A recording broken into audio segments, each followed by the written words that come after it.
My name is Courtney Williams. I am the chief strategist of the Brown Bike Girl.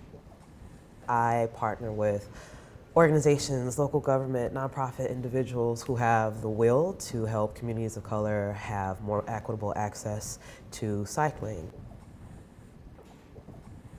When I got to New York City, the bike culture was very, very evident. So I would see adults on bikes looking very fashionable and bike chic, and I'm about being fashionable and chic when I have time.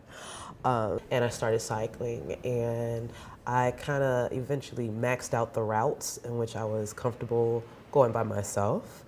My mother raised me to be very conscious about my femininity and my color in regards to my safety. So I was not going to go deep into the woods of Yonkers by myself. So I started looking for other individuals to be with and ride with. I don't take no shit.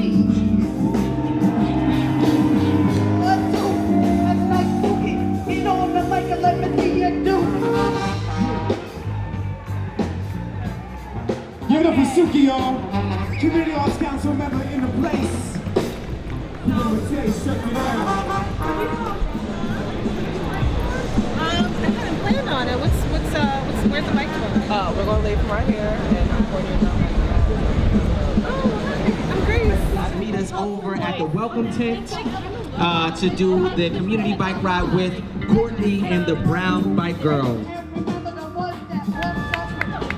Big shout out Brooklyn, how you feeling? We are When Brooklyn. I started riding bicycle in New York City, becoming part of the bike culture per se, in the very beginning, my goal was to do all the group rides that Transportation Alternatives and other big organized rides that organizations would make, so like the 5-borough bike tour, all these things, the kind of rites of passage, check it off the bucket list things.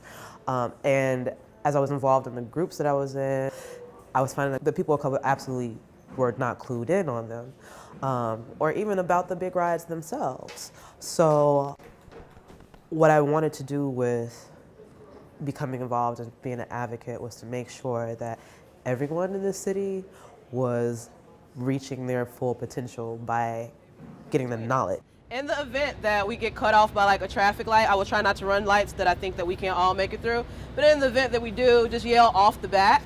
That lets us know forward that somebody's missing. Cool? Alrighty.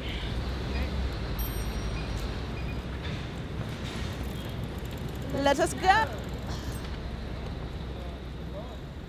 I look at partners as people who have a long-term focus in one area and want to work with me for a long-term initiative. So that would be like local government, like New York City, Department of Transportation, Department of Health.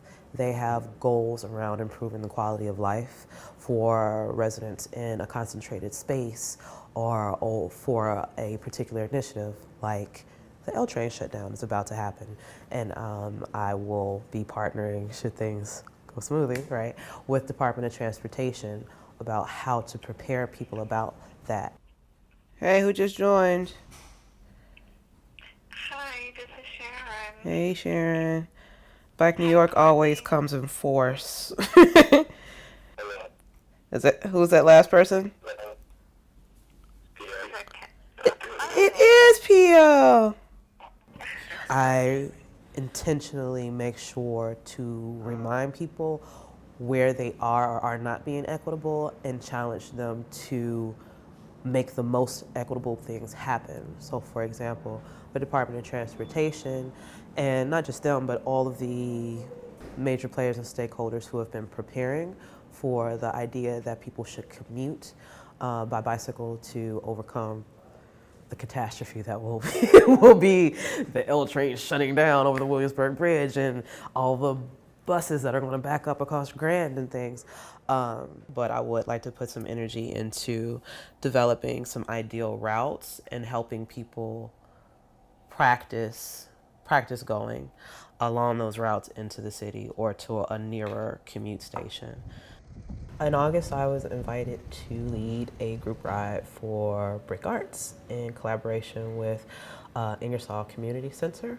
So Fort Greene area, Dumbo area, Brooklyn Heights area is actually somewhere where there's been a continuous history of free Black Africans and African descent people. And I want people to know that. Y'all come up on the sidewalk if it makes you more comfortable. I recently created a class called Cycling Makes Sense, and it is intended to be an encouragement to people to adopt cycling as a lifestyle. So everybody likes money, everybody likes saving money. So one of the reasons that I'm working so much now in Brownsville and East New York is because our neighborhood here is greatly disenfranchised. We are further out than a lot of the other more connected neighborhoods. It takes you all more bus trips, more shuttle trips on the weekend to get to transportation. It's just hard to get out. I mean, people need to move with the same amount of equitable transportation. You're talking about meaning they don't have the docks?